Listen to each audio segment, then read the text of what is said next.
Thank you for watching, liking, commenting, sharing, and subscribing right now. As I made mention in a video recently, picked up a digital SLR, really my first digital SLR, as a Christmas present for our family. Ponzi, my wife, wanted one, and so I ended up getting the Canon Digital Rebel XTI. I've always been pretty happy with Canon software, at least.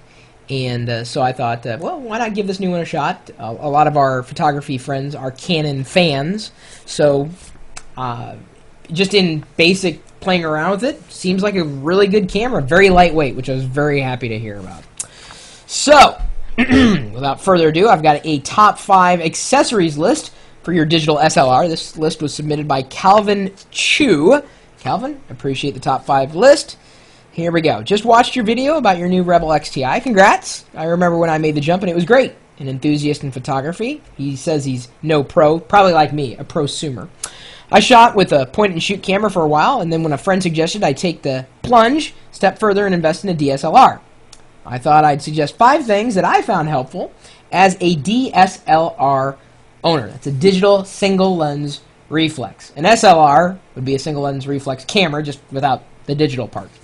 Number 1, additional lenses. I'm not being specific here because every eye is different.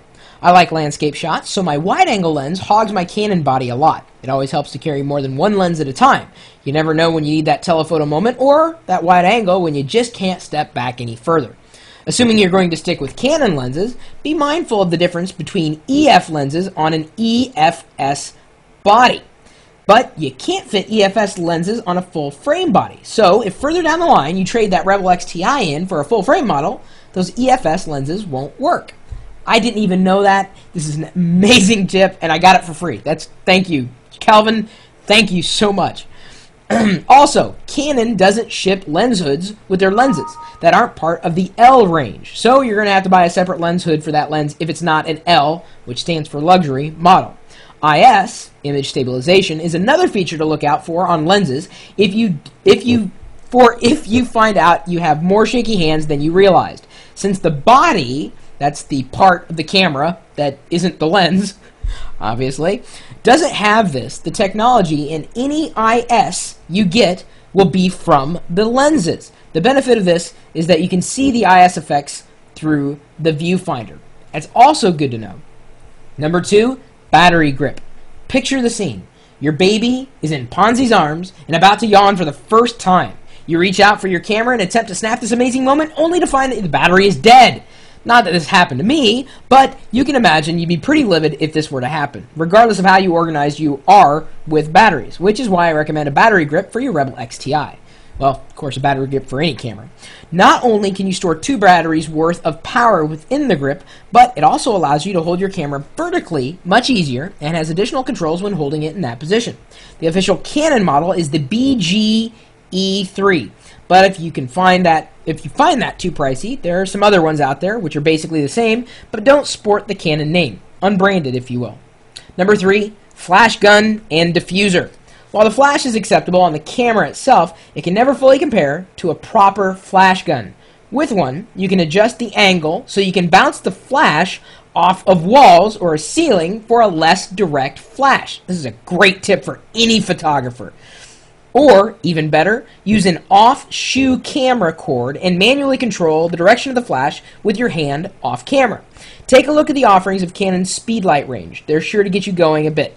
I also recommend getting a flash diffuser.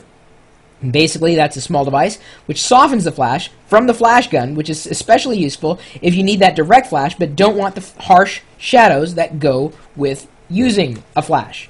Getting a separate flash to bounce off the walls is an amazing tip.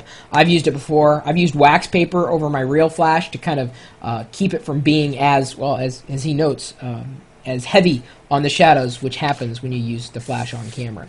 Number 4, tripods or monopods. Tripods are fantastic if you want to take shots which just aren't possible to do just by holding onto the camera, even with IS. image stabilization. I have a bit of a soft spot for long exposure shots, but that's just me. Well, and I'm the same way. That was Calvin who was noting that. I recommend something from the Giotto's and Velbon range. Again, I won't name specifics because everyone has their own taste, so I suggest you get down to the store, have a feel, check out its joints, and play around with it. A monopod isn't a must, but if you feel the need to reduce the camera shake in those moments but don't have the time to set up the full tripod, it may come in handy. Fair enough. In fact, my tripod doubles as a monopod. The middle part hangs in the middle of the tripod, but then it pops out to be a monopod. Mono, 1, tri, 3. Monopods are great because they're lightweight, and you just screw the camera in, and it's not going to be completely stable, but it is going to reduce a lot of that camera shake that might happen by holding on to something, without some kind of triangulation in terms of stability. I think that made sense. I know it's late right now. Number 5. Camera bag. And this is actually a really good tip, and I didn't realize how good it was until I read it. You've got the equipment, now you need a container. I have several camera bags, namely a backpack if I want to carry a tripod, laptop, and a few lenses along for a trip, or a small messenger bag for just the camera and another lens. Unfortunately, I find most camera bags look too much like camera bags and are begging to be swiped. I recommend Crumpler. This is what he notes. It's not cheap, but they do make attractive bags. And while now thieves have caught on that Crumpler bags are what more and more photographers are using, for the most part, they disguise themselves pretty well and are being passed off as just a bag. They make a large range of backpacks and messenger bags for photographers, so do check them out. If you don't mind the obvious camera bag look, check out bags made by Lowepro, Lowepro. Their sling bags are a favorite for photographers, and their range is very respectable. So that's that. I wish you the best of your luck in your photographic endeavors, coming from one enthusiast to another. Keep up the great work on the show, and look forward to watching more of your videos. Calvin, excellent set of tips. Everybody out there, I love getting these top 5 lists, whether they're related to something I know about or something that I don't know about. In fact, I like the top 5 lists about things that I don't know about because those are more fun to share with the rest of the community. I always learn something new, and assuming that the people who send me those lists know what they're talking about. Sometimes people are just so passionate they may miss a few details, but for the most part, these are pretty accurate tips. I've experienced a few of these issues myself, so I think Calvin definitely knows what he's talking about. So if you've got a top 5 list, again, you can email me, chris@pirillo.com. If it's good enough and it's written smart enough, then I'd love to share it with the rest of the community. And if you're watching this video, well, then you are a member of the community just by watching the video. That's how easy it was.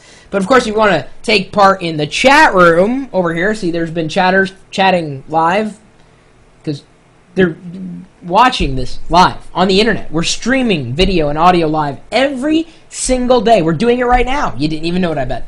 Yeah, in fact, let's see here. 559 people are watching the live stream right now. And, oh, I'm sorry. That's how many people are just in chat. There are actually 600 people who are watching the live stream right now. If you don't believe me, look, I'll pull it up here. This is the widget that we have for the Windows desktop. That's the live stream. It says right there, 602 viewers. I'm not kidding. Those aren't replicated IP addresses. Those are original IP addresses. 600 people tuned in at 11:30 at night on New Year's Eve to talk technology. So if we can do that, well, I'm sure you're interested too. If you love talking tech about software, hardware, the internet, maybe you're looking for product recommendations, maybe you've got a product review you'd like to share, you'd like to talk about, we definitely would love to talk tech with you. And we're open 24 hours a day, 7 days a week at live.pirillo.com. We'll see you later.